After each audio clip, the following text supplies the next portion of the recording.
Hi, my name is Isabel. Welcome to my channel. I'm here in the studio where I see my clients virtually through telehealth for hypnosis and coaching as well, and where I work on commissions for folks and teach my classes as well. So thanks for stopping by my YouTube channel. I wanted to talk about the myths of hypnosis because I get a lot of folks that reach out and they're like, oh my gosh, that sounds really scary. And it really isn't at all. And the way that I describe hypnosis to my clients is meditation with a goal. When we are doing or engaging in any new practice, especially meditation, it can feel kind of hard, especially when you're just asked to sit and be, especially for somebody that has never done that before. So I always loved hypnosis as both the show kind of hypnosis, which I do, but also the therapeutic hypnosis.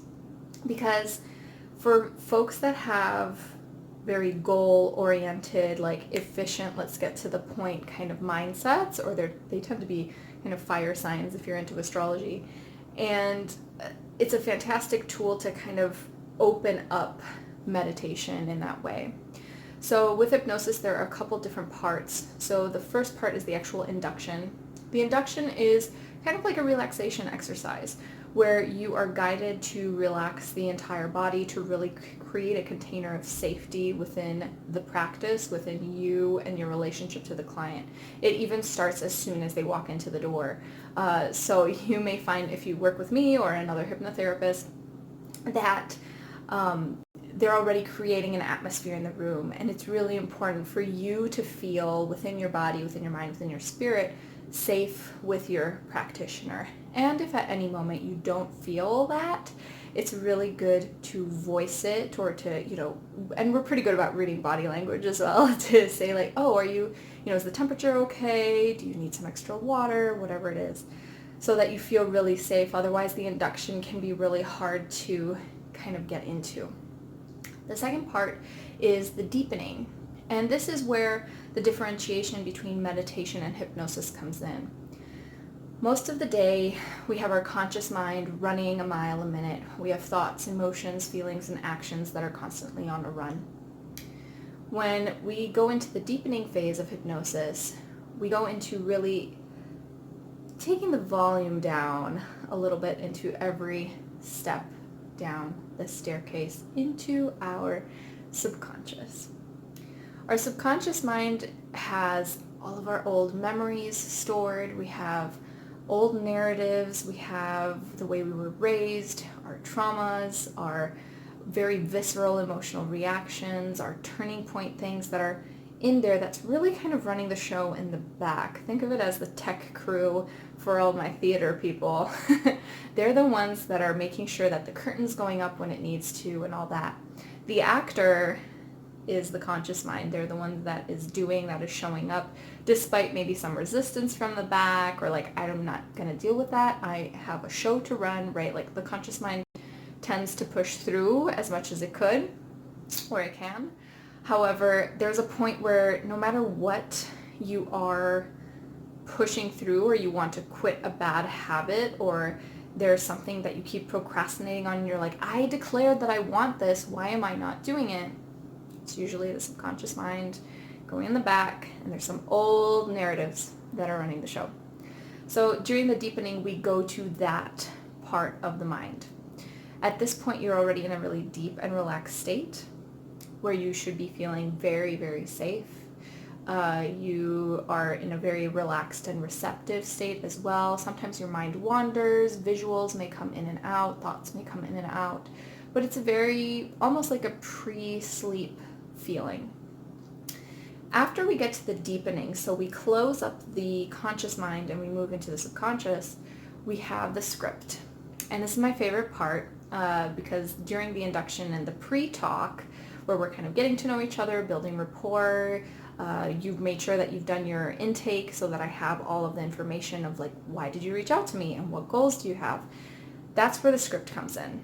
We are creating and co-creating actually together a script that is talking directly to the subconscious and naming what are the things that are in my way that I'm feeling stuck with, that are maybe making me feel down, that the negative spirals happen, whatever it may be, we're directly addressing those. And it may not have words, it may just be a feeling, it may be an inkling, or it may just show up as procrastination or self-harm, self-sabotage. We create a positive script for the subconscious to turn those behaviors around. We are adding new seeds, ideas, and thoughts that then create certain feelings and then create certain actions moving into the week after the session. When the script happens, you're in a very receptive state. I also love including a connection with the slightly future version of yourself that has had the breakthrough of this, that feels that they've already got what they've needed. They've come into the session and the slightly future version of self is already done. It's already complete. So there is even a moment when we do the script where we connect with that part of ourselves in the present moment, which is a really powerful exercise. The next step of this is amnesia. And it may sound really scary, but it's not. Amnesia is where you allow the mind to kind of allow everything to sink in a little deeper.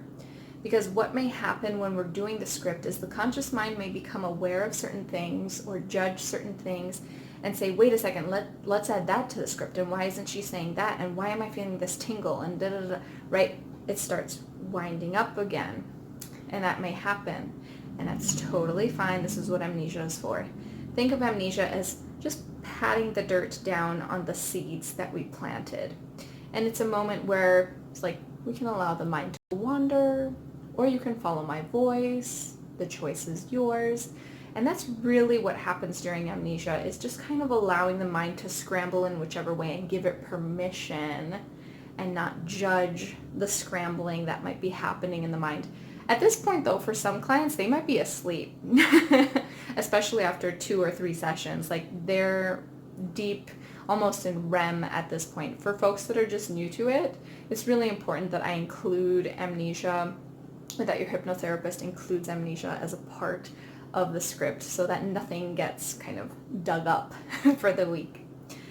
After amnesia, we go into the trance termination. This is taking you out of that really relaxed state, and it's almost like the reversal of the deepening, or some folks call it the undeepening, and making sure that you integrate all of the things that were spoken, all of the script, all of the slightly future version of self with every single number that I count back, and you awaken. There's a stronger integration and usually a wave of calm, of softness with yourself. There's a little bit more compassion.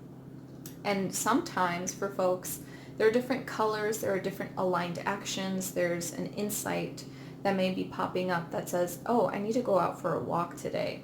It may not be related at all to their goal of quitting smoking or having more compassionate language to yourself, but that's what happens, and it's totally aligned and it's totally fine, because your body, your mind, your spirit, especially right out of hypnosis, is in a really delicate and balanced state, which is always beautiful to see. It's like when they're awaking, and then I always ask folks, so what did you see? How was it going under? And it's like a new self is being born as this integration happens, and it's always so beautiful to see. And so listening to that inspired action is very, very important. And with hypnosis too, I always record the session, and hypnosis is awesome because it's like taking your brain to the gym. And listening to the recording, anytime you build a regular habit, as we all know, it shifts your perspective, it shifts your thoughts, it shifts your behavior. Hypnosis is just the starting point of that, and really catered and curated for you and your goals. So I hope that kind of debunks a little bit of what hypnosis is, what it isn't. I don't make you cluck like a chicken, don't make you quack like a duck, don't make you fall asleep on stage in an instant. I keep that for the stage and not for hypnotherapy, which is always fun to see. However, it's really intentional meditation with an end game, very curated and very selected for you. So I work hand in hand with you to really get clear on what is it that I want to create moving forward from this moment on and growing that day by day. I'd love to hear what your thoughts are on hypnosis. What myths have you heard of hypnosis? And if it's something that is of interest to you, reach out at my website, isabelrizzo.com. I have sessions available via teletherapy or through, if you're in Chicago, my office. So I love demystifying things, and if there are any other topics that you have questions about, please leave them in the comments below, and I'm here to answer those questions.